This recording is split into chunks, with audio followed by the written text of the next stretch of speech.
Good evening, good afternoon, good morning, whenever the fuck you're watching this. This is episode 10 of the RosinBaggers podcast. I want to apologize for that awkward silence where you had to see my face. I was trying to find the intro video. We've cycled through a couple trying to figure out the right algorithm for Facebook to not lock us down. So we're getting there. We're working through the kinks. But all that aside, Ty, how you doing, buddy? Dude, I'm doing so well. Finally done on soccer duties for the year for high school soccer here in the state of Nebraska. So I've got about a 4-month vacation here where I can sit and talk baseball with y'all, and looking forward to it. It's been a pretty good couple of weeks here on the baseball world. We've been starting to separate the pretenders from the contenders, and it's really getting exciting. For sure, man. How'd the playoff chase work out? I'm sure you got to see some really good soccer there. Great soccer here Awesome. here in the state of Nebraska, and our area represented themselves very well down at the state tournament. Of course, it's awfully tough to go up against some of the big dogs like Omaha Skutt, and Lexington has got a very fine football team that they put together, and things are really looking up in that direction. But yeah, just to see that game on full display, the growth of the game really excites me as a soccer fan, and to see kids excited about the game. And always great to do a game at Morrison Stadium on the Creighton University campus. Beautiful backdrop for a state tournament. So yeah, things went really well, but excited to get back on the diamond. Hell yeah. Last soccer tidbit, you mentioned the growth of the game. Messi coming to the United States, investing in Inter Miami. Big huge share there, and Beckham is already an investor. So soccer's growing in the United States. Maybe someday we'll get to the point where we're really an international power. I think we've got the athletes to do so, but they play other sports because the money's so fucking good. Huge news on equal pay. Yes, for men and well. women. Absolutely. That has been a long time coming, and to see the females get recognized for what they do on the international stage is absolutely fantastic. Yeah, for sure. The women's game, we've been the fucking powerhouse for 20, 25 years now. So it's good to see they finally get equal pay. I understand, we in the tailgate world, we kind of talk about how different sports bring in different revenue and they get different eyes on the game. But man, when you're as dominant as our fucking women's national team has been, yeah, it's time for the U.S. Soccer Federation to fucking pony up. But absolutely. I'm glad they are. Anyway, let's get to the diamond. As you mentioned, let's talk about week 6 in review here. We had a couple of decent matchups that Stove and I talked about last week. We missed you, buddy. Glad to have you back. But yeah, I'm going to pass it your way first. Cards Giants. I reviewed one of their series last week. I'm curious to hear your thoughts on this past week's. Well, the funny sport of baseball, how you can go from one game looking like a complete opposite to another game. And for the Cardinals on Saturday, absolutely no offense to speak of. Couldn't find a hit at the plate if we wanted to. The Giants pretty much blew them by on the Saturday matchup. Turn around in prime time, and I'm thinking, oh my God, here we go. My Cardinals are playing on primetime television. This is typically where we show our true colors and absolutely maybe put together 2 or 3 hits, maybe scratch across 1 run. It doesn't look pretty when we get on national TV. To do what they did on national television, and the opponent that they put up the offensive numbers on, who had previously essentially been unscathed, especially by the Cardinals, for the Cardinals to come out and pour that kind of offense on to the tune of 16 runs, getting an opportunity to see probably the finest moment so far of my season highlight so far in baseball, getting to the position where you can put a position player in to pitch. And because you have a comfortable lead, you don't want to. Yeah, it's good when you're in the lead by so much. You can put one in. You don't want to be on the other end of that. And who do they call? And who does not get his dream scenario answered? Somebody that is apparently throughout his entire storied career has always wanted to pitch, and they give the ball to Albert Pujols. Couldn't have been a more fine moment, not only as a Cardinals fan, but I think as a baseball fan, to see him get in there and get that opportunity. But for me, what it really boils down to is the fact that the Cardinals were able to take that series, get the Sunday win against the San Francisco Giants, and to me, it means St. Louis is going to be right there in the thick of it when it's all said and done. I think St. Louis is a playoff team. We'll talk a little bit more in detail on coming up on State of the Union about the state of the NL West. I think it's a 3-horse race right now, and I'm really impressed with what the San Francisco Giants have been able to do. I personally wasn't sure heading into the season if San Francisco would be able to find their same magic that they found last year. They were certainly a dark horse last year, but then they put it all together, and then they put together a pretty impressive start to the season. Watching that series for 2 of the 3 games over the weekend has proven to me once again that San Francisco is going to be right there in the thick of things in the National League West, and should make for a pretty exciting wild card race down the stretch, especially in the National League with the opening up of a few extra spots there. And it'll be very interesting to see. But St. Louis obviously impressive on Sunday night in primetime on ESPN. Like I said, it's going to be good baseball down the stretch, but overall was just really impressed to be able to not only to take that series, but to show the San Francisco Giants and the rest of the baseball world that the Cardinals really belong in that playoff conversation when it's all said and done. Yeah, for sure. That's a great team to kind of measure yourself against. And that's what I was looking at the previous week, right? Mm-hmm. With that same matchup, the Cardinals and the Giants, and just kind of trying to see where are the Giants for real, but also where the Cardinals going to get to, right? Are they going to be a team that's going to be there in the end? And I think this weekend especially, they showed absolutely they're going to be there. And you mentioned San Francisco. Like, I was all year last year, like, this is amazing. This is unreal. Like, how the fuck did they win 105 games last year? Like, where did this come from? Because that's a team that even still this year, knowing that they won 3 digits worth of games last year, you look at that roster and you're just like, where are they going to win games? Mm-hmm.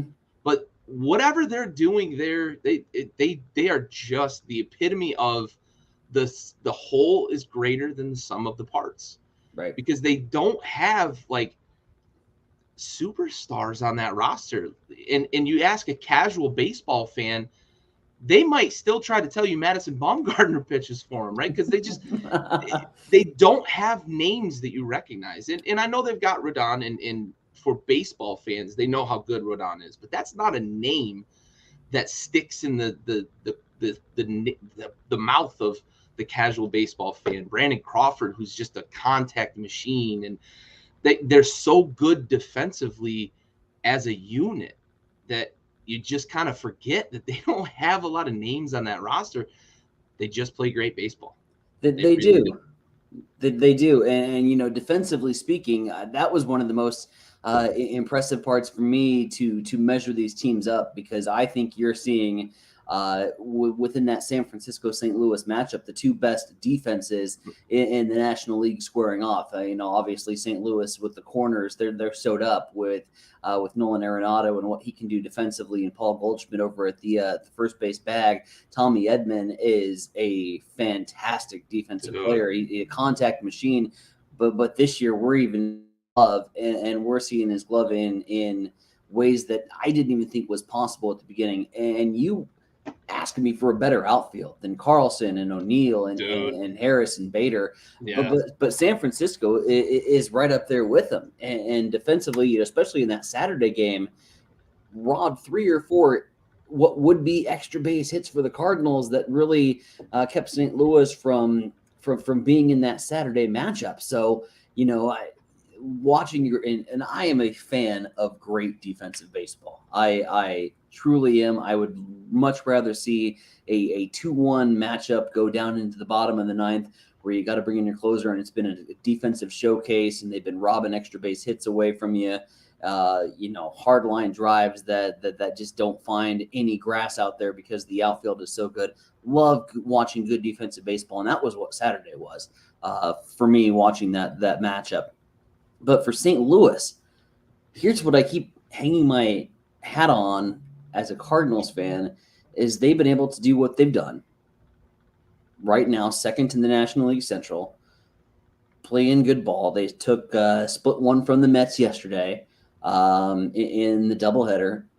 I highly regard the Mets as probably the best team in the National League East right now, so you pick up a split against them. St. Louis, keep in mind, they're doing what they've done so far without their ace. Jack Flaherty has been on the shelf since the very beginning of the season. Jack Flaherty comes in, and that's 15-game winner.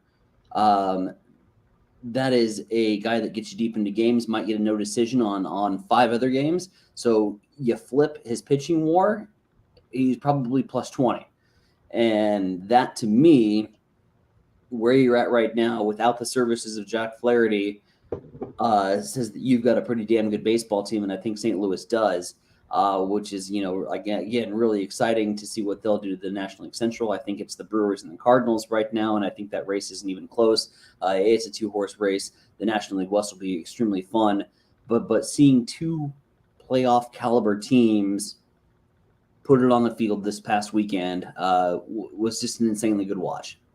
Yeah, you got to feel good as a Cardinals fan knowing you're doing this without Jack and dealing with the COVID issues you've had in the recent couple of weeks. So, I think as an outsider looking in, as a non-Cardinals fan, I think you got to feel really good about the prospects of what the rest of the season looks like. You're 20-16 right now with all of the tribulations you've dealt with. Flaherty, I believe you're looking at within the next 6 weeks or so. Yep, gonna start his minor league rehab assignment. He's got a couple more throwing programs before he goes and starts some assignment work. It'll be a pretty quick assignment work. He'll get called right back up. But you mentioned the call-ups. I mean, guys like Kramer Robinson and Juan Yepez and Brandon Donovan, who have had to come into the spotlight relatively quickly.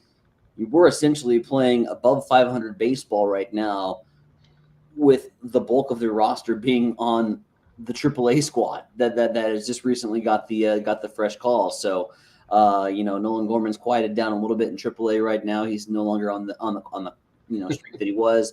That there's a little bit of a deal with him. That's a pretty hard streak to live up to, though. Yeah, and he's not on the 40-man, and that creates some complications when you're not on the 40-man roster, because you would have to call somebody down, and somebody would have to go through waivers, and they certainly don't want to do that. But then you get the production of Juan Yepez, who I don't think there was a lot of people who had high hopes for him at the beginning. He has absolutely just been crushing it. He's a contact machine. He is. Unreal. Talk about the NL having the DH, man. Like, once Albert calls it quits, hangs up the cleats, and most likely at the end of this season, last we'll see of Albert, you're not going to lose anything. You might even gain with where Albert is right now in his career with Juan. Like, I was super impressed with that guy watching him this past weekend.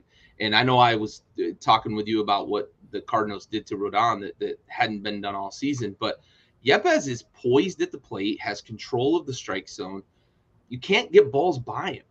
For a guy that young, that's awesome, man. That he reminds me a lot of like what you see from a Juan Soto. And I know that's high praise, and I don't want to get the hype machine too crazy, but like the approach at the plate is what we see from guys like Soto and guys like Vlad, that they're just different at that age, that you don't usually see that level of high level approach at the plate. So I think Yepez is a guy. How do you send him back down once everybody gets healthy? It's really tough. And where do you go? Do you maybe look to take one of your arms out of the bullpen and throw them down? Because we're also losing a roster spot here soon. Yeah.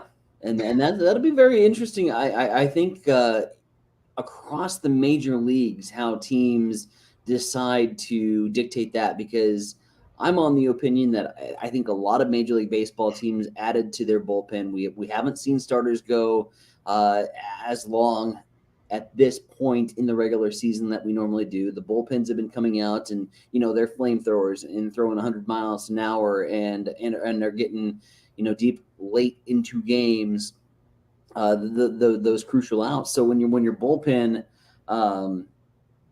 gets cut a little bit. How are you using your arms? How are you utilizing your starting pitchers? How is the rotation come into fold? I think Anaheim is going to be a very interesting watch with the Angels, because they're right now shooting about 5 or 6 different pitchers out there on any given night. But their bullpen is so deep that they can afford to do that. What happens when they lose those couple roster spots? Going back to St. Louis, and you mentioned Albert Pujols and what he does as designated hitter, and what he does from the clubhouse presence. And what I've been most excited about as a Cardinals fan watching this particular squad is you got a guy like Juan Yepes. You have a guy like Brandon Donovan. You have young players that are looking to make an impact and looking to make a career out of it in the show. What are they doing when they're going back in the dugout? Their very first conversation is to Albert Pujols. And they're talking to him, and they're walking themselves through the at-bat, and Albert's talking themselves through the at-bat, and they're gaining probably the most valuable source of experience in the clubhouse right now. And the most valuable thing to the Cardinals, what Albert brings, is his experience and his coaching ability that he can talk to these younger players. So, from that perspective, that has been extremely awesome to see. And Albert's just been a wealth of information, and he's done that where he's gone. He did that in Los Angeles. He did that over in Anaheim as his career started to prolong, and as his career was getting more up there in years, he started going to the younger players. So, to see him do that in St. Louis, and to see the young guys feeding off that and having fun with that. Edmundo Sosa has been another Cardinal that has just absolutely been like a fly on shit, essentially, to Albert Pujols, just hanging around and gathering as much information as possible to prolong his career in the majors. So it's been a very interesting watch. Other Cardinals news: Paul DeJong, who was struggling at shortstop, got sent down. Frustrating to see, because the potential that he has, and you certainly know the pop that he has in his bat, but God dang it, he just can't find his swing right now. And we hope that the turnaround's quickly there, but there's so much depth at shortstop right now within the Cardinals organization. There's so many interchangeable parts, and you got to produce at the major league level. And right now, that's kind of where Paul DeJong has fell short. So, it'll be interesting to see how his resurgence goes over in Memphis, if he can get things turned around and get back up to the major league roster. But like I said, right now there's all indicators are moving forward for St. Louis, and certainly once they get healthy and getting past this COVID situation crap has been a blessing, because getting Adam Wainwright back, getting a guy that's going to give you 6 innings when he takes the hill, and that veteran leadership, on the overlay, we had the 3 vets, right? Wainwright, Yachty, and Pujols. And right now, that veteran leadership has kind of been what's leading the Cardinals, in my opinion, so far in the Central. Excellent. Yeah, good things going on there. Another place there's some good things going on. I had highlighted the Rays and the Jays last week, and I want to highlight Kevin Cash this week, because if I gave you over under 35 runs to be scored in a 3-game series between the Rays and Jays, I'm pretty sure the majority of people are going to take the over, right? Not one game did they score 10 runs combined. I think the most they scored was 8 in a game. It was 5-3, I believe, in game 2 of the series. But I know that the Rays just you mentioned how the Angels just roll guys out of the bullpen. The Rays threw at least 4 pitchers in every game of this series and held the Jays to a combined 6 runs in the series, taking 2 of 3 from the Jays and just showing off the fact that they can just roll out guys that throw 97 to 101 after the other. They just continue. And Kevin Cash, somehow, whether it's just these guys are that dominant and it's just easy for him to say, just grab a guy, throw him in there. But it seems like he pushes the right buttons at the right times. They come into games and they get guys on base and they leave them on base. Relievers that can strand runners are so valuable in the game of baseball. You'd see guys that come in, they inherit runners, they give up runs, but their ERAs are low. That's a shit reliever. And that's the value that shows when they're talking about things like you mentioned, pitcher war, right? You see these things when they inherit runners and let them score. It kills the starter's ERA, but it also kills the team, right? Because you're giving up those runs. These Rays pitchers just don't. Kevin Cash seems to be able to find the right matchup every single time he picks up that bullpen phone. It's incredible to watch the chess match because he's facing a deep, very deep Jays roster over this past weekend. And we've talked about it over and over again, how deep that Jays roster is. And for the Rays to hold them to 6 runs over the course of a series, just unbelievable. It's a statement to me in a tight AL East, right? At the top, we're looking at 3 teams that are really going to be jostling and pushing for position at the top of that division, but also for wild card spots. In the AL, it's a statement for the Rays to go in and take 2 from the Jays in the way that they did, shutting down that lineup that features a likely MVP candidate, another guy who's his time in Oakland was often in the conversation for the MVP, but that lineup is so deep from top to bottom, and the Rays pitching staff just continued to deliver day in and day out against this Jays roster. The Rays, to me, are the equivalent of the team we just talked about in the National League. The Rays, to me, are the equivalent to the San Francisco Giants because other than Wander Franco, who's a household name name me another guy that plays if you're a baseball casual baseball fan. Name me another guy. Name me 3. Right. Not 3. Crazy. And they just continue to win ball games, played in back-to-back World Series, and they're a favorite this year to potentially go back. They are in a tough division, but they are at the top of that. It's insane to watch this team with the budget that they have to continue to do this. And they put the right financial backing in the right places. They make all the right moves. They trade away one of the 5, maybe 6 best shortstops in the league, and they bring a guy in who's probably going to be an MVP candidate year in, year out as we go forward here. It's crazy to watch them just continue to churn talent. They let guys go. I mean, this goes back long ago. Whatever they're doing in that front office, whatever they're doing in that minor league system, you watch a guy like Carl Crawford leave for Boston, and they just continue to plug guys in at the top of that lineup and produce runs. And yeah, it's wild. It's wild to watch what goes on down in Tampa. Well, and you look at it from the starting pitching standpoint, and I thought all Blake Snell getting pulled too early jokes aside, I thought moving Blake Snell over to San Diego was going to be a death blow, and I thought that was Tampa's indication that they were going to be sellers. And no, it's just this front office continuing to make the right plays. And from your mid-market franchises that you watch what Tampa does, you got to copy and paste it because they do. They make all the right plays. They make moves that the casual baseball fan and even the more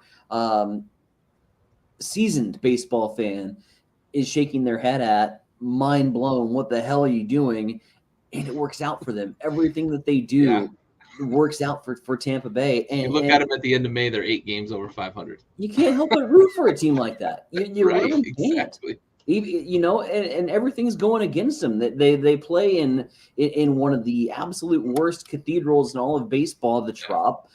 Their fan support is minimal because they essentially are stationed right in a retirement village over in St. Pete's. It's not for lack of want to go to games. They just can't get leave from the nursing home. Oh, God. But yet here they are. They're in the AL East mix. They're in the American League mix, and it's hard pressed at this point in the season to say that they're not going to contend for another World Series. That's the reality of the situation. Tampa continues to press the right buttons, and I love watching them. That was a great series that you picked there for your featured series, and it was definitely an interesting watch. Yeah, for sure. And you mentioned the moves that they make that like we shake our heads at, but every time you look back and you have, hindsight is 2020, right? the Rays have been involved in more kind of win-win trades than any team in baseball, right? They move guys, they just bring another guy in. They move Snell, they've got 5 other arms that they can bring in. It's a win-win always for them. It seems like they just never seem to make a wrong move.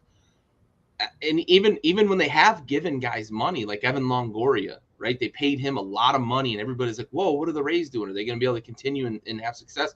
Yeah, they did, because they paid him a ton of money, but they just continued to bring guys up from the minor leagues, win a bunch of games, contend for the playoffs. Back then, they weren't really World Series contenders during that time, but they still won a lot of games during. It's wild to see how often that they can just make these moves that we're all like, what in the world? And then, lo and behold, they're going to win 90 games, right? So crazy, good fun. All right, so we've reviewed some games from last week. Let's talk about some upcoming series here. You're looking at the White Sox and the Yanks. This is a really good series. The Yankees are as hot as any team in baseball, and the White Sox seem to be getting the offense going a little bit here. We talked a lot about how that lineup, we're waiting for them to really get it going. They're not quite, I don't think, yet where we think they can be, but they are starting to show some signs of life. What do you think for this series? A couple of reasons I picked this series. One, probably my highlight of last year's baseball season was the Field of Dreams game.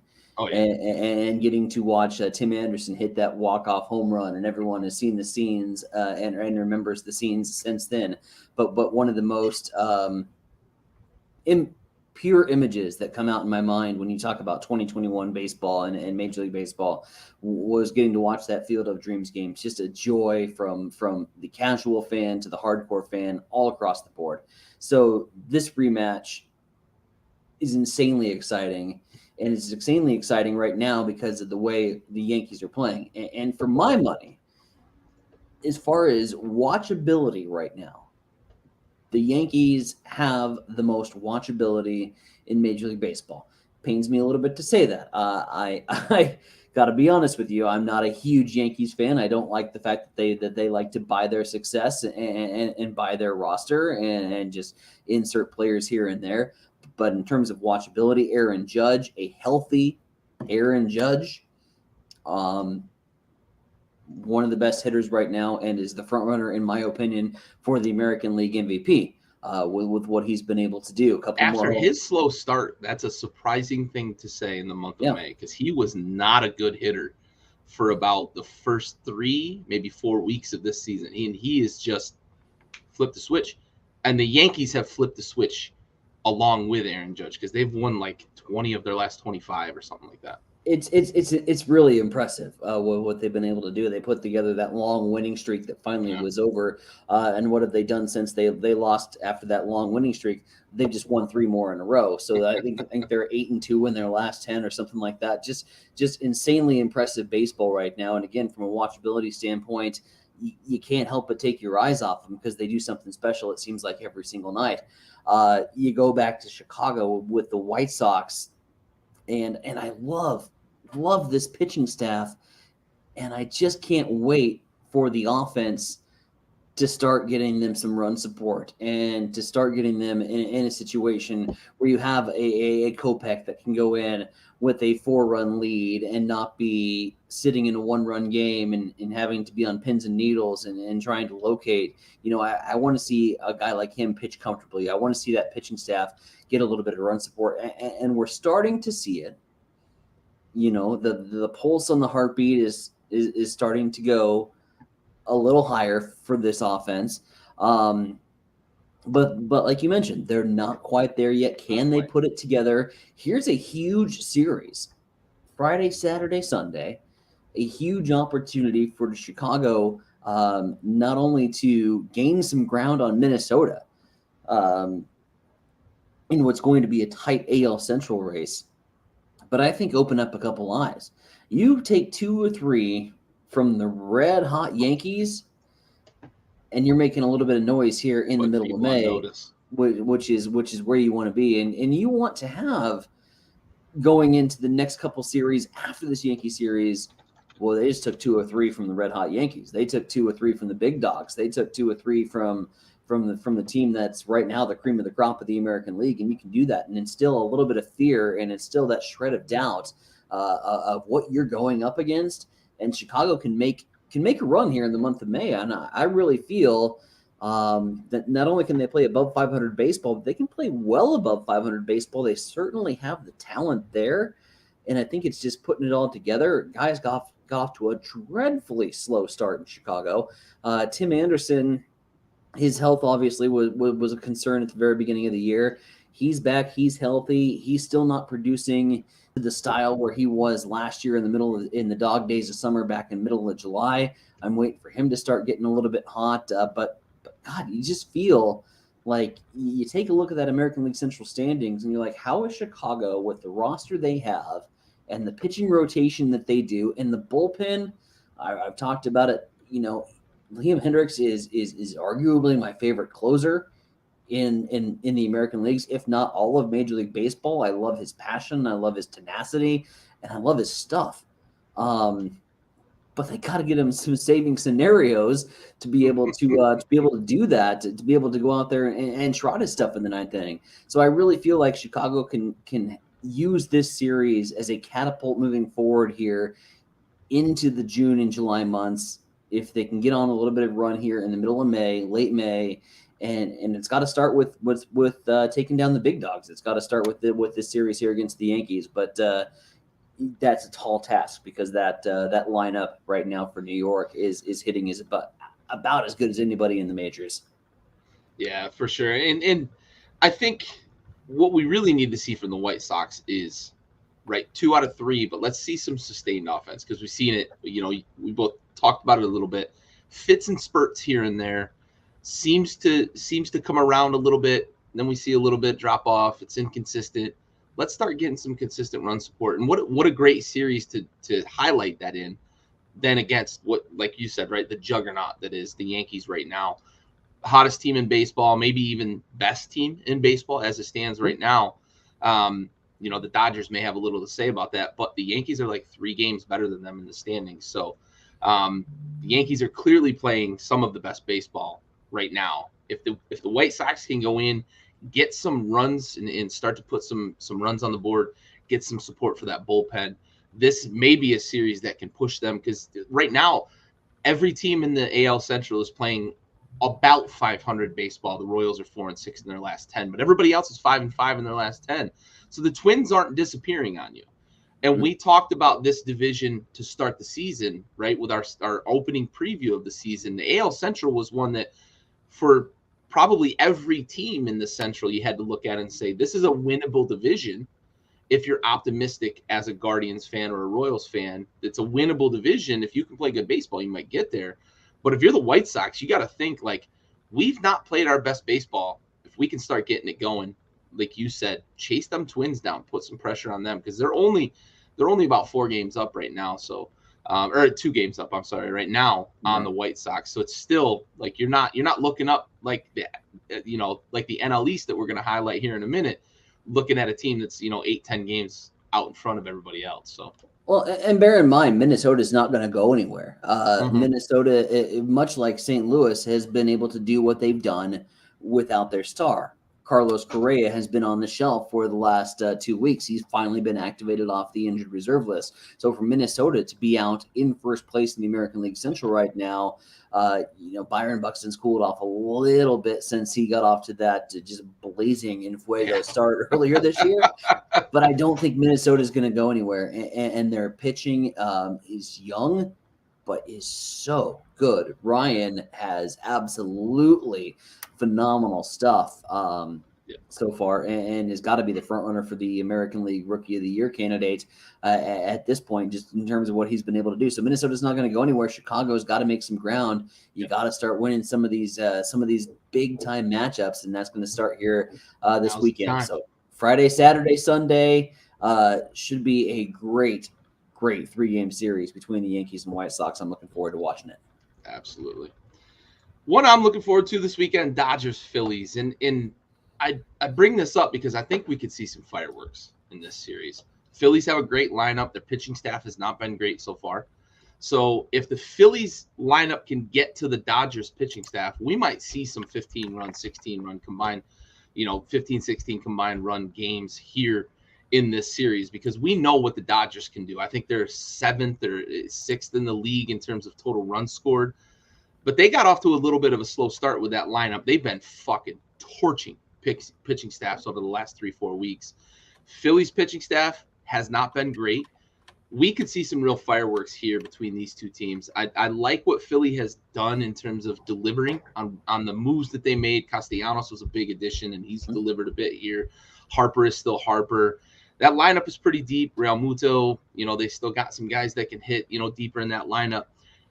I'm interested to watch this from an offensive perspective. And as you mentioned earlier, you like to watch the 2-1 games and those pitching battles, those defensive battles. But every once in a while, I don't mind watching a game that we see some offenses kind of strut their stuff. So I look forward to this one because I think it's going to be some fireworks. Philly, I don't buy that they're going to be contenders in the NL East late in the season. I think it's the Mets, and we might see the Braves get hot, as we've seen from them in the past, get hot.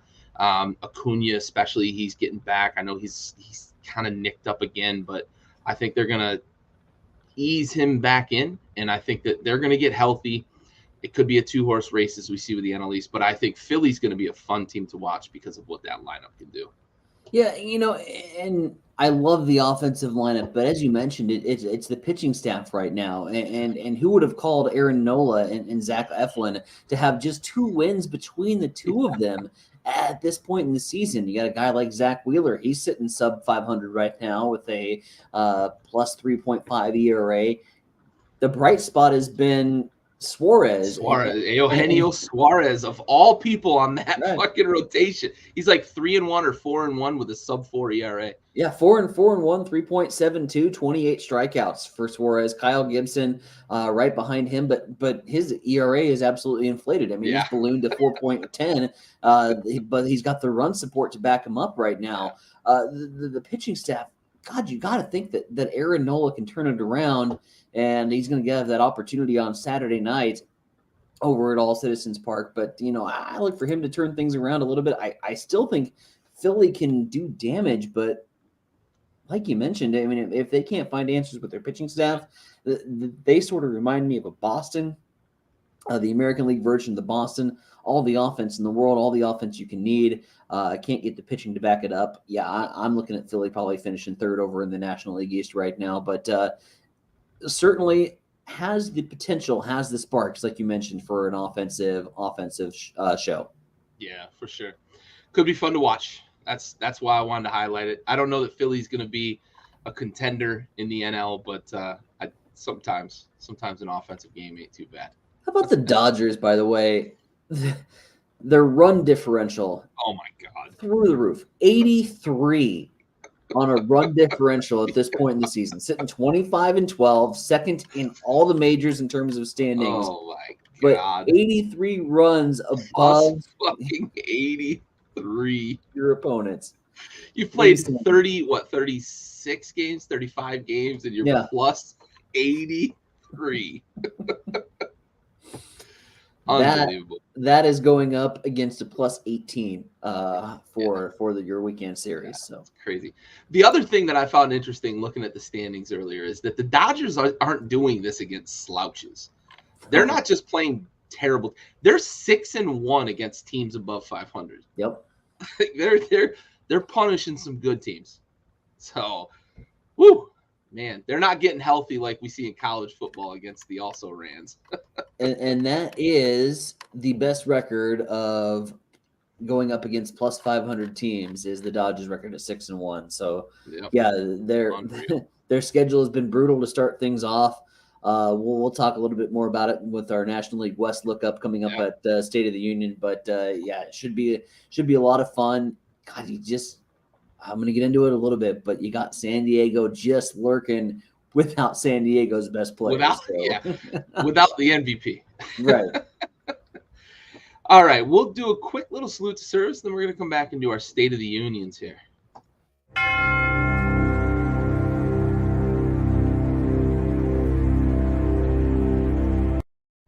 All right, This week's episode goes out to Army Master Sergeant Michael B. Riley. Master Sergeant Riley was 32 from Hellebrunn, Germany. He died June 25th, 2019 from injuries sustained by small arms fire in Afghanistan. Master Sergeant Riley was assigned to 2nd Battalion, 10th Special Forces Group at Fort Carson, Colorado, deployed overseas. He was awarded the Bronze Star and the Meritorious Service Medal. Army Master Sergeant Michael B. Riley, this episode goes out to you. We have to watch.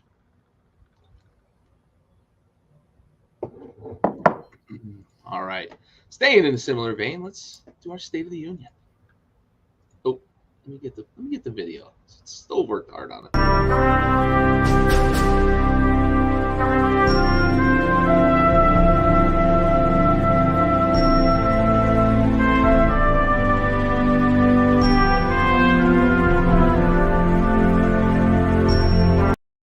We have to appreciate the work that a hardworking man like Stowe puts in on our videos here and appreciate him. So I get inspired and I just like want to stand up and like put my hand over my heart every time I hear that intro come on.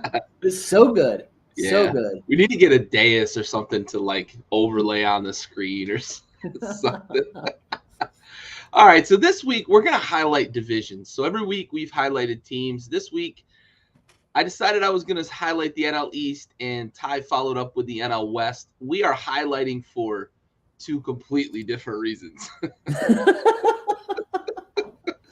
I'm highlighting the NL East because it's the Mets and everybody else right now. There are 4 teams in the NL East that are under 500, and there are only 5 teams in that division. So there are 5 teams in every division. The NL East, 4 out of 5 under 500. Now, looking at the NL East, I expected the Marlins to be under 500, right? And they've kind of played better baseball than I think we might have expected entering the season. We talked about them a bit in terms of how sustainable it was. It seems, we were right. It doesn't necessarily feel sustainable, but they've played better than we expected. The Nats are about where I, as a Nats fan, and probably everybody around baseball, expected them to be. It's Juan Soto, it's Nelson Cruz, and then it's a bunch of also rans in terms of that everyday lineup. Strasburg, obviously, they can't figure out what's going on with him. No other pitching, really. Fetty is supposedly their ace. He's garbage. They're really struggling. Gray's been pretty good. I like him. I like what we're going to see from him in the future. I like what we have in the minor leagues, so I have to look in 3 years, 4 years down the road if I'm a Nats fan, right? That's the state of affairs for the Nats right now. Hopefully we can re-sign Soto and then start bringing up some of these young guys. The Marlins, same sort of thing, right? You're building, you've kind of sold the farm. But I'm looking at the Phillies and the Braves right now. Yeah. And I think we can build some excuses in for the Braves, right? A little bit of injuries, little bit of inconsistency, little bit of slow start is kind of their thing.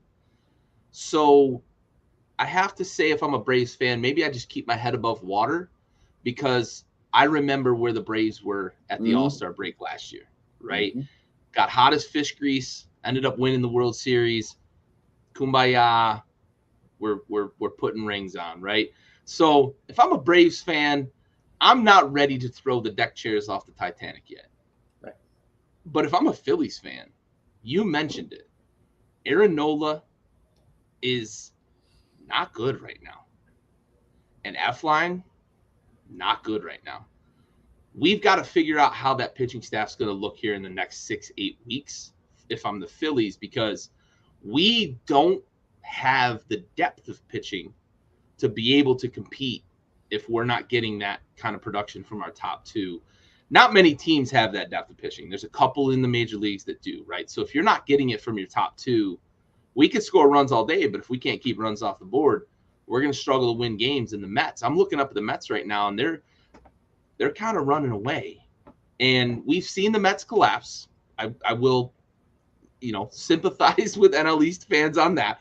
We've seen some Mets teams give away 10, 12 game leads in, July and August, but this doesn't feel like the same Mets team that we've seen in the past. So 6 games, they're clear of second place right now.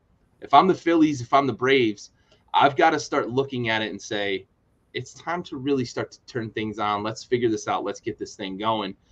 Braves are playing kind of, they're playing it cautious with Acuna, and they have to.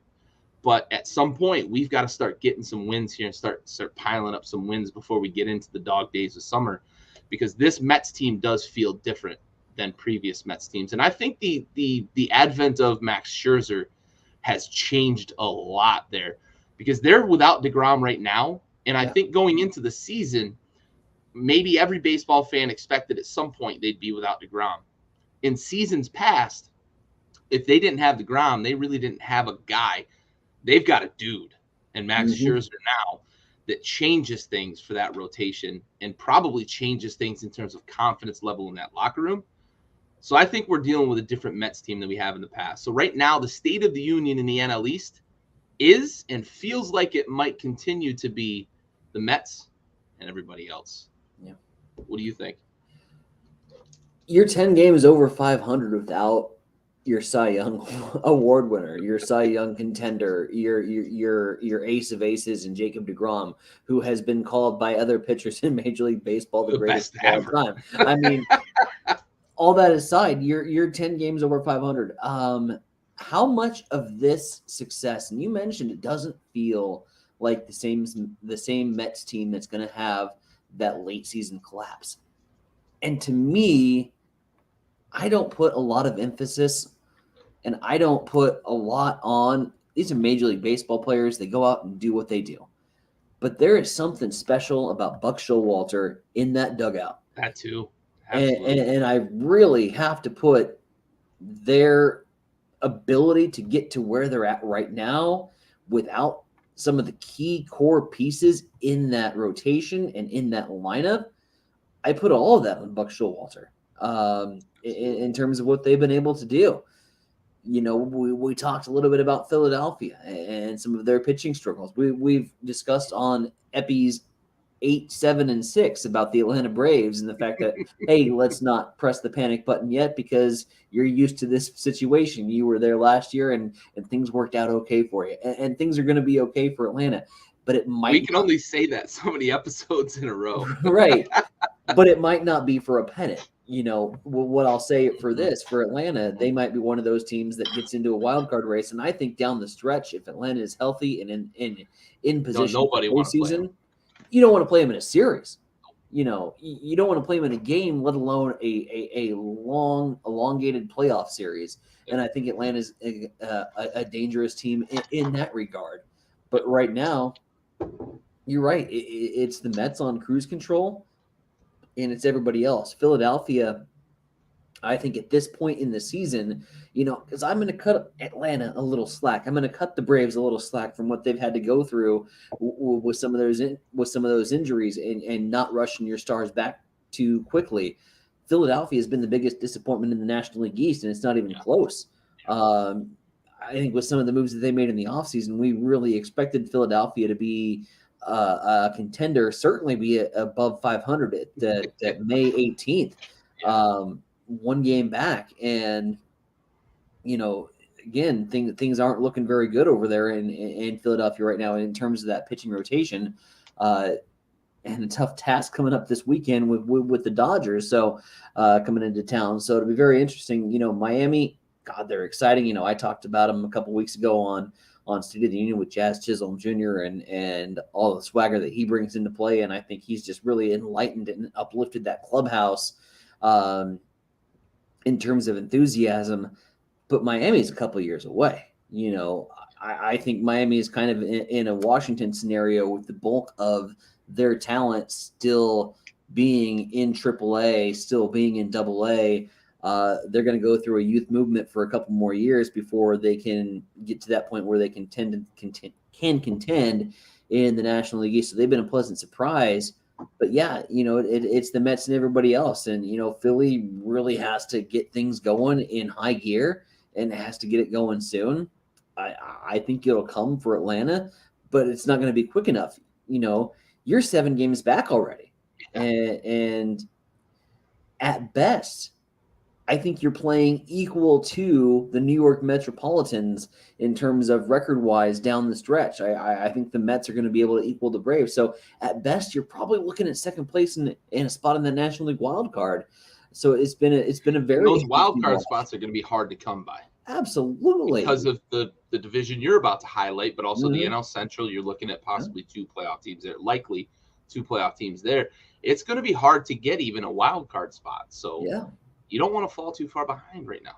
And that's kind of where the Braves are at, and they got to get things going. So it'd be very interesting. But you're dead on.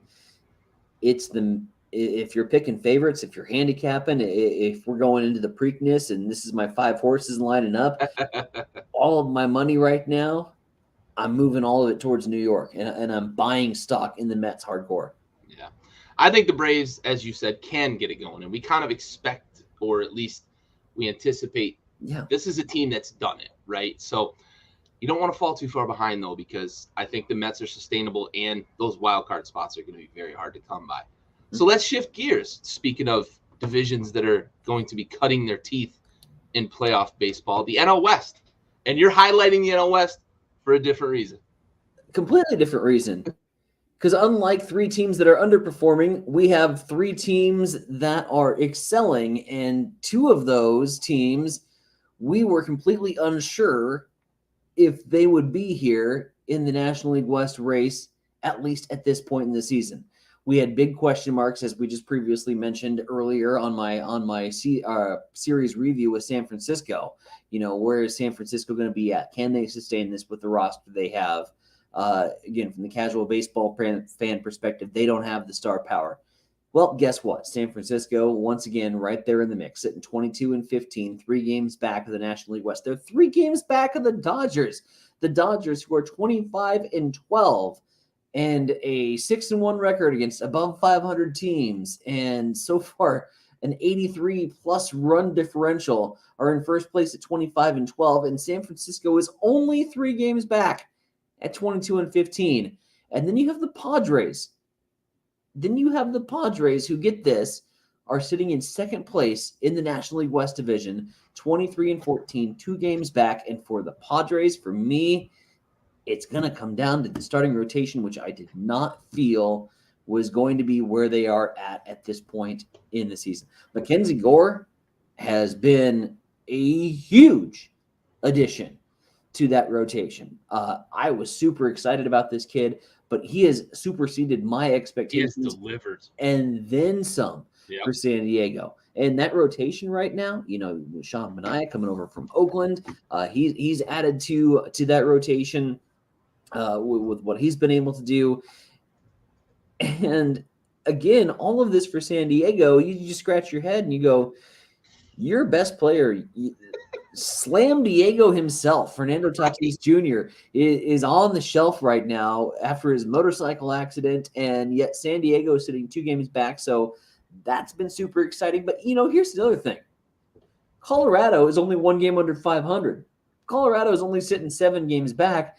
And for me, teams like why this National League West is going to be so fun to watch and why this State of the Union is so incredibly jubilant and on a high right now is because I feel like Colorado and Arizona are going to be able to play the role of the spoilers in a big role. Arizona's only 18-20. They're only 3 games under 500. 3 games under 500. And that team, many people probably, and I'm one of many people, thought that team was going to lose 90 games, maybe 95 games this year. They're 18-21 right now. Spoiler that's the perfect way to put it, because these 3 other NL West teams are going to be in the chase. And if they have to deal with a Colorado and an Arizona who are a tough out, that can really dictate where things shake out in the playoff chase. That's a perfect way to put it. Playing spoiler. Absolutely. You already saw it. And now Los Angeles is going to get set to go up against Colorado again. But you saw it in the very first week of the season. We got to go back to opening week where Colorado took 2 or 3 from the Dodgers. Where Colorado. Hijinks. Yeah. With red hot starting off. And, CJ Cron is a guy that I really want to see not only in this year's home run derby, but a guy that I just like watching swing the bat because put so much torque into that ball. Connor Joe plays so great. And to see Colorado only one game back, I think their offense is good enough. Arizona right now is getting the job done at the pitching rotation. And it's been a lot of their bullpen and a lot of Mad Bum. When umps aren't massaging Mad Bum's hands. If Mad Bum doesn't get ejected because of a 5-minute palm check, Mad Bum's going 6 innings, and he's from the veteran standpoint, he is completely overseeded my expectations to what he could possibly do. So the NL West is going to be a fun watch because you've got 3 teams right now with LA, San Diego, San Francisco, and San Diego is going to be just that much better come July. Los Angeles isn't going to go anywhere. San Francisco, I would have said this is the year that they fade away. Well, I said that all of last year. I kept saying San Francisco is going to fade. San Francisco is going to fade. San Francisco. And they never faded away. So at this point, I'd make an ass of myself if I said San Francisco is going to trail off. So I'm not going to do that. We got a 3-horse race going down the backstretch at Churchill Downs, and it's going to be fun to watch. And oh, by the way, you have your 80-1 odds like Colorado and Arizona that are going to squeeze in there and that are going to take a couple games down the stretch that are really going to affect this race. And the National League West right now, for my money, is the most fun division in baseball to be a part of, to watch, to see how this is all going to transpire, because you've got teams that are overseeding expectations, 4 of them in San Diego, San Francisco, Colorado, and Arizona. I think we all thought that this was going to be a National League East scenario where it was going to be LA and everybody else. Well, here's everybody else, and they're right on the heels of the LA Dodgers. So saying don't forget about us. State of the Union for the National League West, you're having fun this entire year. Yeah, for sure. Yeah, it's incredible to think. You've mentioned it a couple of times. San Diego has the NL MVP waiting to come back. A 5-tool guy. Not a guy that won the MVP because he hit a bunch of home runs and nothing else, right? Mm-hmm. Not a guy who won the MVP because he knocked in a bunch of runs but batted 198. This dude can hit for contact. He hits for power. He steals bases. He plays incredible Gold Glove level defense. Like, you can't name 5 players in the major leagues that you'd rather build a team around, right? You can argue for a couple, but you ain't arguing for many before I tell you you're full of shit. And that's the guy they've got coming back. Incredible to think that they're right there waiting for that guy to just get healthy. And, oh, by the way, have added a veteran presence in the locker room. Yeah. Call him a cheater if you will. He certainly was one. His past is sketchy as hell, but I think a change of scenery does him extremely well, and that's in Robbie Cano. Yeah. Time will tell how much impact he makes once Tatis comes back into the fold, and once you can go with a Jurickson Profar, Fernando Tatis, Manny Machado lineup. How much impact does Robbie Cano make? Does he go to the designated hitter position? How does that all shake out? But for now, for the gaps that they have in that lineup without Tatis in there, I think that was an incredibly smart get from the Padres to go after a guy like Robbie Cano, who his future was up in New York, and to be able to add him into that clubhouse, I think a huge get moving forward for them. Yeah, for sure. It's hard to deny what Robbie Cano once was, right? Mm-hmm. His days in New York, I think he got fat and happy and lost sight of what, early in his career, he was a guy that just seemed to enjoy the game of baseball, yep. Right? And then he got paid, went to Seattle, and you started to see him first couple years there, really productive, and then faded, and then he went to New York, and I think they paid him based off reputation, right? Mm-hmm. Extended his contract, paid him off a reputation. Not a good move on their part, in hindsight, right? Hindsight's always 20/20, but I think you're right that a change of scenery could be the medicine that a guy like Robbie Cano needs to start putting the work in again. Because I went to Nats Mets when my brother was in town. I had mentioned it, a few weeks ago when we were on the show. I went to Nats Mets. Robbie Cano's a fat fuck. Like, he's a professional athlete, but he's a fat fuck. And I don't know how you play second base at that size. And he can't get around. I watch him in the field. He can't get around. And he was a fucking unreal defensive second baseman in New York and early in his time in Seattle. Yep. And even when he got to the Mets, he still had his defense that he could rely on. He can't move on the field anymore. So for me, if it's a change of scenery that sparks him saying, I've got to start putting the work in again, you could be absolutely right that the Padres just stole somebody who's going to make their lineup better, who's going to make their locker room better, because everywhere he's been a popular guy in the locker room. Makes their locker room better, but also could make their defense better. If you can platoon him at second base and let him be that guy again, if he puts in the work to get there, yeah, that could be a huge, huge get for them. And to me, ultimately, it all falls on Robbie Cano. It's one of those very rare instances where if this move is going to work, this is 185% going to have to fall on the player himself. Yep. And for me to have this move work, if Robbie Cano wants it, if he wants to rejuvenate his career, if he's got to silence the haters. I mean, they're out there. Every time you mention Robbie Cano, but. Yep. If Robbie Cano wants to get rid of the yeah buts, he puts in the work and he makes it work over in San Diego. And like I said, sometimes you see that a change of scenery just sparks something in some guy, and he realizes this is now or never for Robbie Cano. He's not going to get a second opportunity like this. Yeah. So if he wants to do it, he's got to do the work. Imagine being a $225 million guy and getting cut. How humbling could that be? Maybe it's not. Maybe he won't do anything to change anything. But like, I look at it as like, I hated when, like, it fired me up when my coaches told me I needed to work on something because I wanted to be great at everything I did. I can imagine pro athletes have to feel the same way. Some are just uber talented and they get by on that. But like, I equate it to that, right? Your coach says you're not good enough at something. This is a team telling you you're just not good enough at baseball for us to keep you on the roster because that contract's guarantees get fucked paid either way. Mm-hmm. They just don't want him around anymore. Yeah. That's got to be humbling as anything that could happen to a professional player. And it could go one of two ways. He could go into a shell or he could turn it around and be a huge, huge asset for the Padres, especially as we get later in the season. They get Tatis back. Add that depth in the middle infield, that depth in the lineup. If Cano gets anywhere near what he used to be, for sure. Are you buying or selling stock in Robbie Cano right now? Ooh, you know what? I think because I know I'm not going to have to spend a lot of money to buy the stock, and I could get huge returns. This to me is like Enron. The moment after this fucking scandal was was released, and it's like a penny a stock.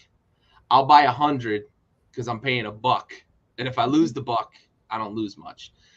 I think the return on the investment the potential return on investment is so big with a guy like Robbie Cano. I'm gonna buy the stock, knowing that if I lose, I'm not losing a lot. If that makes sense. Makes perfect sense, and I think that's what San Diego did. That's right where my head's at. Yeah, and that's where San Diego's at too. Mm-hmm. Excellent. All right, so let's talk some fair or foul here, and let's talk about some things that may or may not be controversial.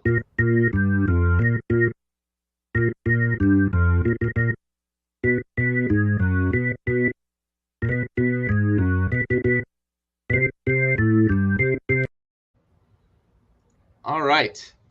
So you mentioned a name earlier tonight, but we're going to talk about a different name for AL Rookie of the Year here.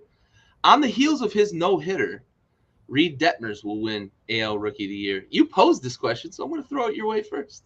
Pose the question because right now, if voting was to end today, I would have a hard time not making that vote based on, again, one solid performance. And I get one solid performance does not make does not a season make. But that being said, if voting was to end right now, Reed Detmers would be my choice for the American League Rookie of the Year.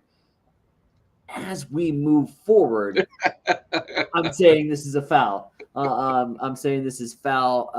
We see flash in the pans every now and then. I think Reed is going to have stuff. I think he's going to be able to bring stuff to the diamond and to the bump and be able to put together a solid season based on what I've seen so far. That said, I still put my favorite for the American League Rookie of the Year, and I'm not even going to say Bobby Witt Jr. I'm not even going to go with Mr. Royal here. I like the guy that's playing over in Seattle right now, who's, by the way, starting to turn it on a little bit. Haven't seen the power numbers, the projected power numbers from him yet, but I don't think it's very far away. That stovetop is getting warm. J-Rod is playing some pretty damn good baseball right now. And I think once you mentioned the stovetop's getting warm, I think once that water goes to boil, we're really in line for something special over there in Seattle. And I just hope it happens for him because, God, they're sitting right now 5 games under 500, and they're going to be in a race. Houston and LA neck and neck down the stretch in the American League West race right now. I want Seattle to make that a 3-team race so damn bad. And I think J-Rod's going to be able to make it happen. I'm calling foul on Reed Detmers. I'm calling fair on J-Rod. Yeah, I like the way you frame that with Detmers. Excuse me, because it's hard to look at a no-hitter and not be like, man, that's fucking incredible. And if the vote happened today, I do think that I would cast my vote for Reed Detmers because that's fucking history, man. Yeah. But we've got 125 to 130 games left for most teams. So I'm going to say the same thing you did, right? Mm-hmm. This is foul over the course of the season. I like Reed Detmers as well. I think that his ceiling is a number 2 guy in a rotation. His floor is probably a number 4 in the rotation. I think his career is going to project. He's going to be a middle of the rotation guy. He's going to be a supplemental piece on a good team. If the Angels continue to keep this thing together and continue to piece it together, I think Reed Detmers has the potential to be a guy who's pivotal in a series because he wins you game 2 or he wins you game 3. But I don't think he's going to win an AL Rookie of the Year because you mentioned J-Rod. Bobby Witt is figuring out Major League pitching. I think we're going to have batters that obviously this award often does go to batters. It's like the quarterback in the NFL. This award is often, the numbers just get gaudier for hitters when they have a good rookie campaign. The numbers just speak, and especially in today's MLB as well. Rookie pitchers don't win 15, 20 games anymore. And great pitchers can win 12 to 15 games and still be great pitchers because of the analytics of it all. So tough to win it as a pitcher. Love Reed Detmers in terms of what he can bring to a team if you're not expecting him to be your number 1. And, of course, LA, as long as Shohei's still a thing, is not asking Reed Detmers to be their number 1. So I like him as a piece. I don't like him as Rookie of the Year. All right. Sticking with the theme of no-hitters, on the heels of their combined no-hitter / not really officially a no-hitter, but they also lost. It's only funny because it's the Reds. Couldn't happen to a better team. Where else you going to go, right? The Cincinnati Reds phenom, Hunter Green, flame-throwing phenom, Hunter Green, who went 6 2/3 of no-hit ball in that game, he'll throw a no-no in his career. I'm calling fair. I think a guy that throws as hard as he does on a regular basis, and he makes it look effortless too, and I think that's a reason he's going to be healthy throughout his career. He's tall, he's got a pretty big frame, and he makes 101 and 102 look way too easy. As a former pitcher, makes it look way too easy. Like fuck you, guy. Seriously. I'm so jealous of the way he can just reach back, let the ball go, and it just seems like a ho-hum effort for him. And he can snap off some shit, too. He's got some good stuff to go with that fastball. I do think we're going to see a no-no at some point in Hunter Green's career because of the stuff he has. What do you think? Yeah, I'm gonna go foul here. You're going to play the numbers, aren't you? And it's not for the reasons you think, and I'm going to go strictly numbers in terms of this guy reminds me, and I'm going to date myself a little bit, but I'm going to throw a name like Carlos Zambrano out at you. Oh, what a great name. A guy that absolutely could come in that starting rotation, had flamethrower material, had stuff to go along with it, as you just mentioned, but that took such a toll on his arm, and he was relegated to the bullpen.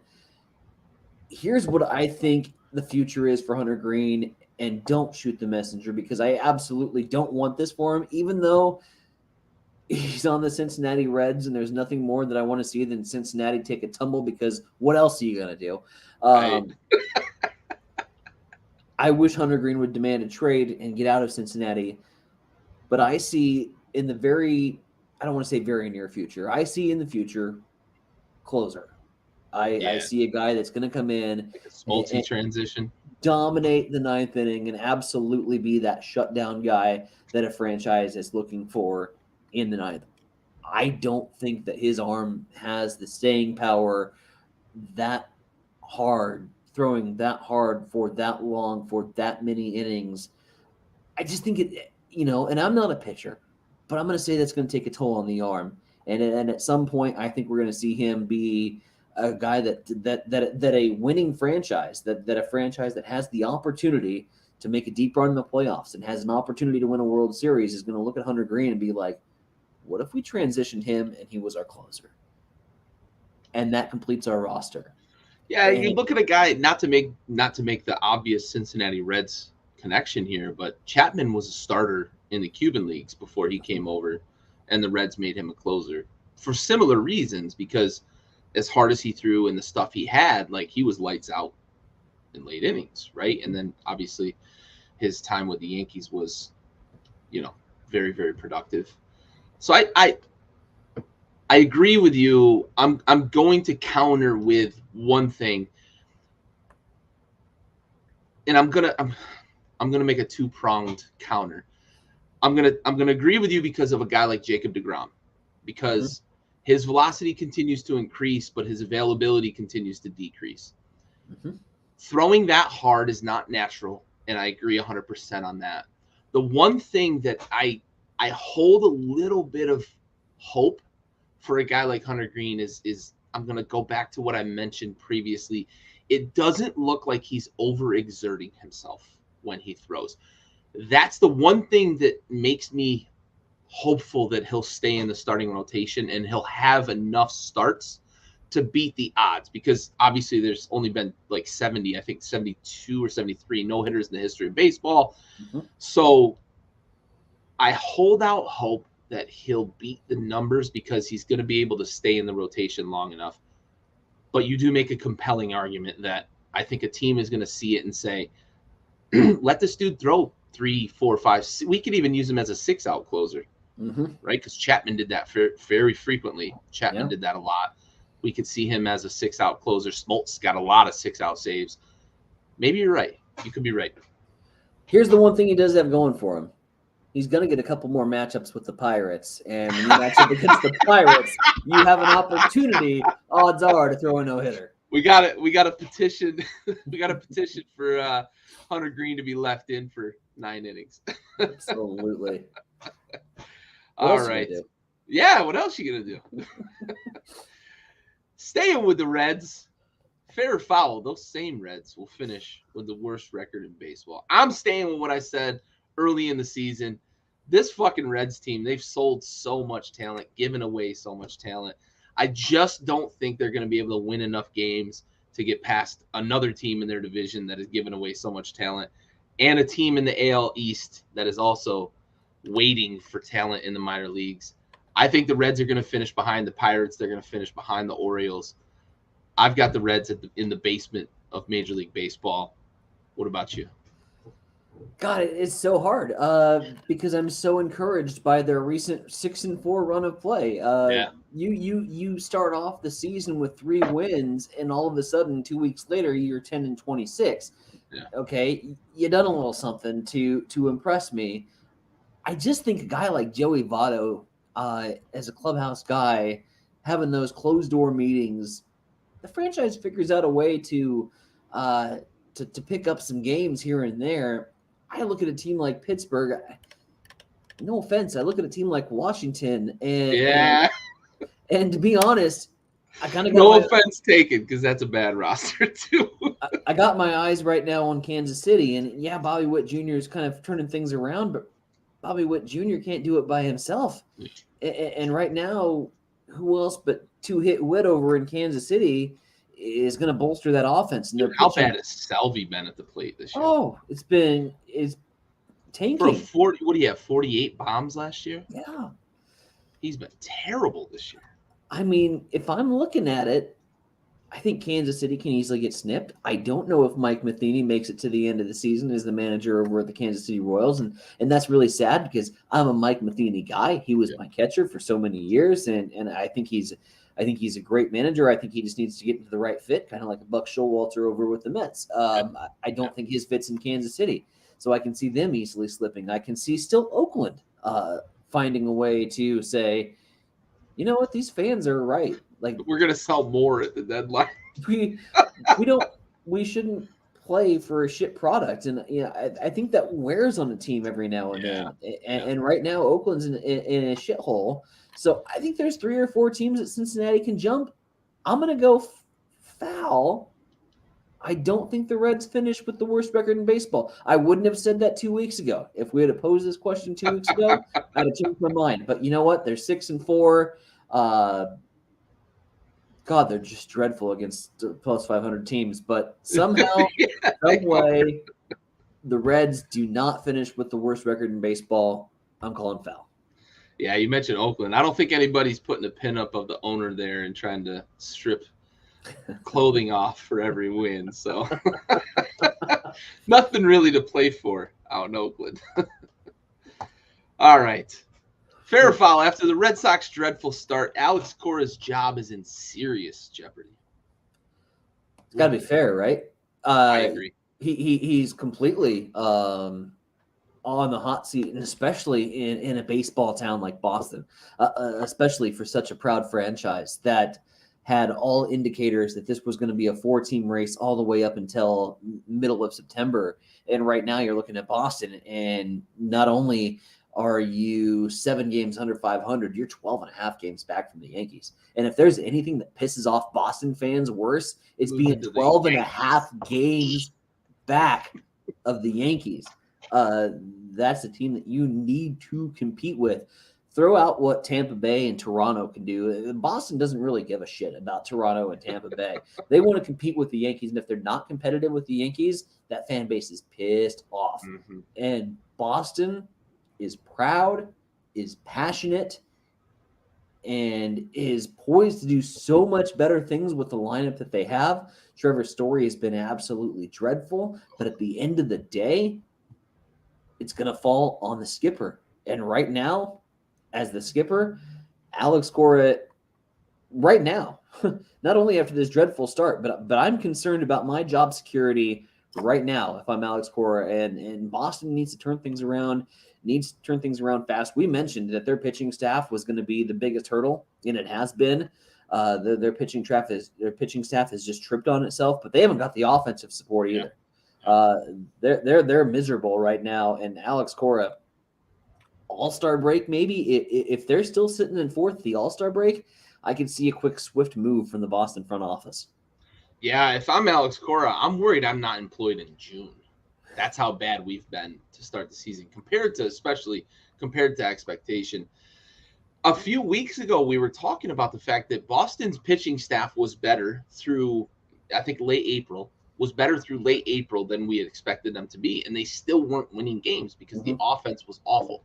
Yep. Well, the pitching staff has now come back to the offense. So the pitching staff and the offense are equal, but when both are bad, you don't want that. Well, how bad did Evaldi get touched up last night? Oh, my goodness. 5 home runs in 1 inning. Yeah. In 1 inning. That's historically bad. It's bad, and Alex Cora needs to turn it around. Yeah, I'm worried if I'm Alex Cora that I'm not going to make it to June. I'm with you, though. I think by All-Star break, if they're still in fourth place, he's gone. We're gonna have an interim the rest of the way, and we're gonna start the coaching search for next season. All right, fair or foul? Yes. Ty wears the stash better than Miles Nicholas, and I've got a picture of old Miles side here by to side. show. That's a good Miles, stash. look at that power stash and the pose too, right? Mm-hmm. We've got the superhero pose, the flowing hair, the flow, absolutely. Harrison Bader talks about his flow, but Miles has got some flow. But man, that caterpillar on that upper lip, good Lord. Yeah, I had one job, and that was to shave the bottom of my lip. And you know what? One job I forgot was to shave the bottom of my lip. So what we're gonna do is we're gonna do a little cover up. We're gonna do a little cover up. But I'm thinking that this is thick. That's here. Thick. There's probably about an inch worth of stash on this.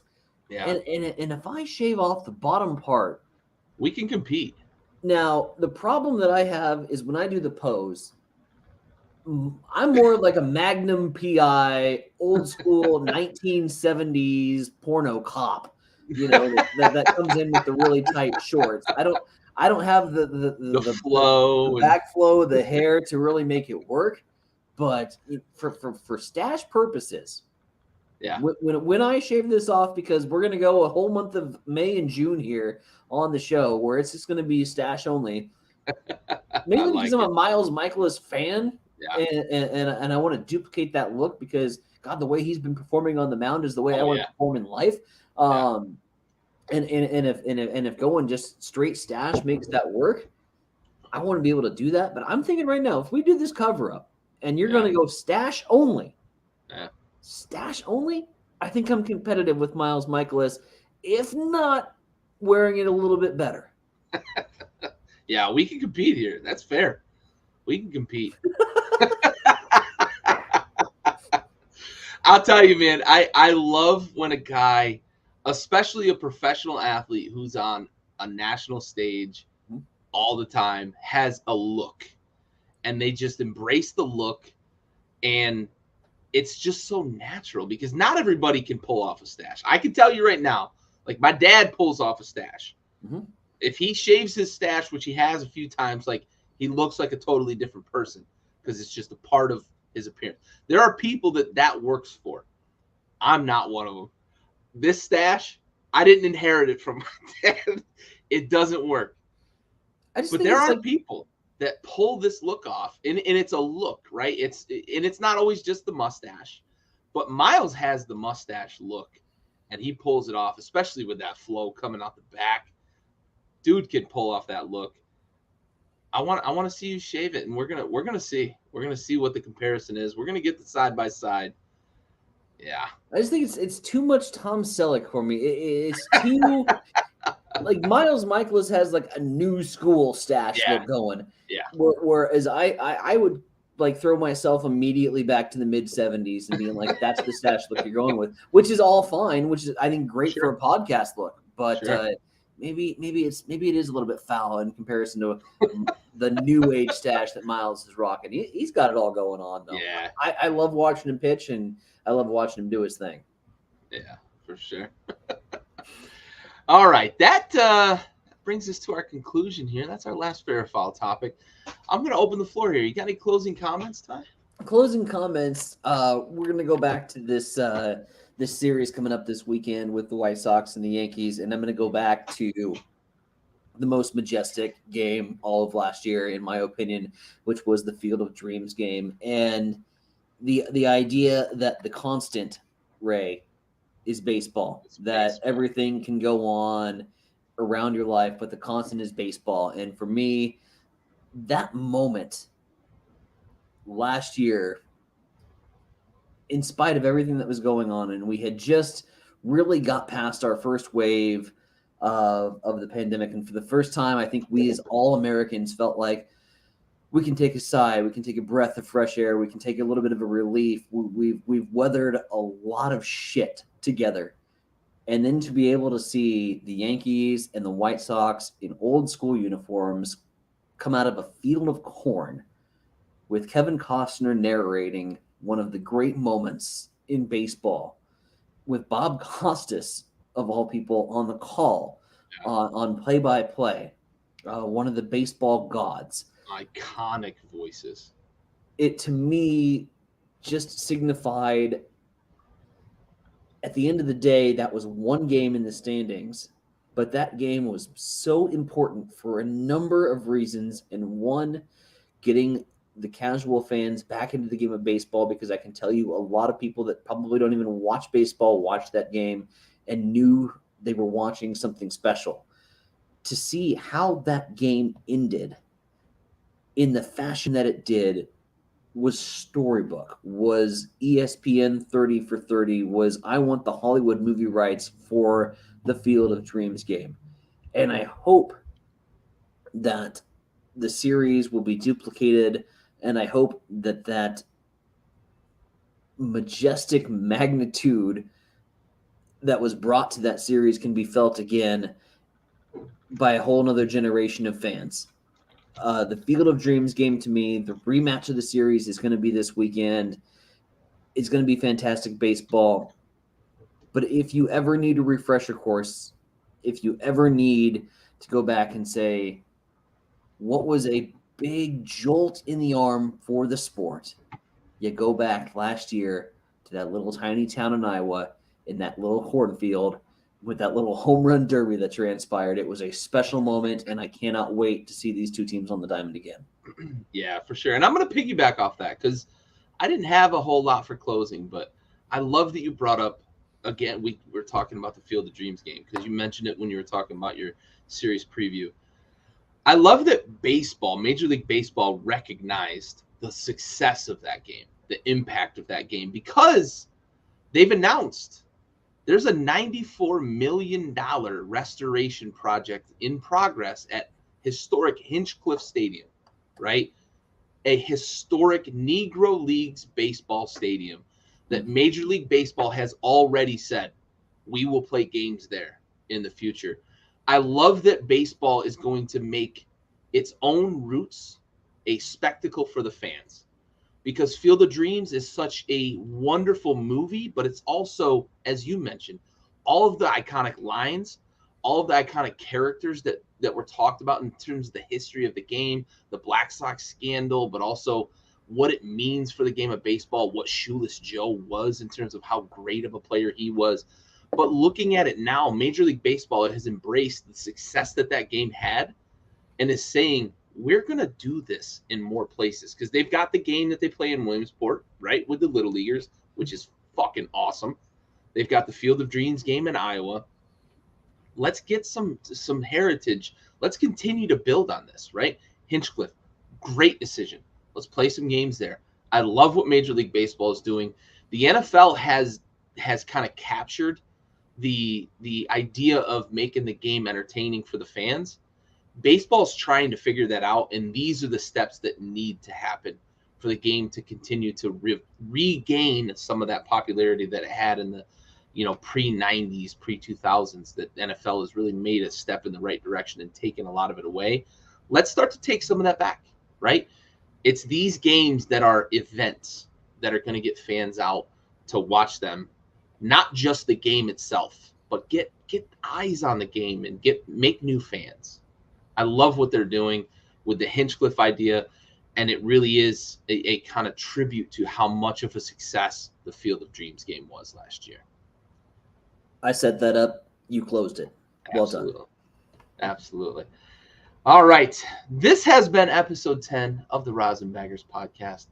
For Ty, for Stove, who couldn't make it this week, we'll hopefully see him next week. He's a busy man between about May 1st and July 4th. He's in the fireworks game, so he's a busy man this time of year. We'll hold down the fort for him as long as we have to. We appreciate everything he does. Hopefully we'll see him next week. Miss him this week. This has been the RosinBaggers podcast. We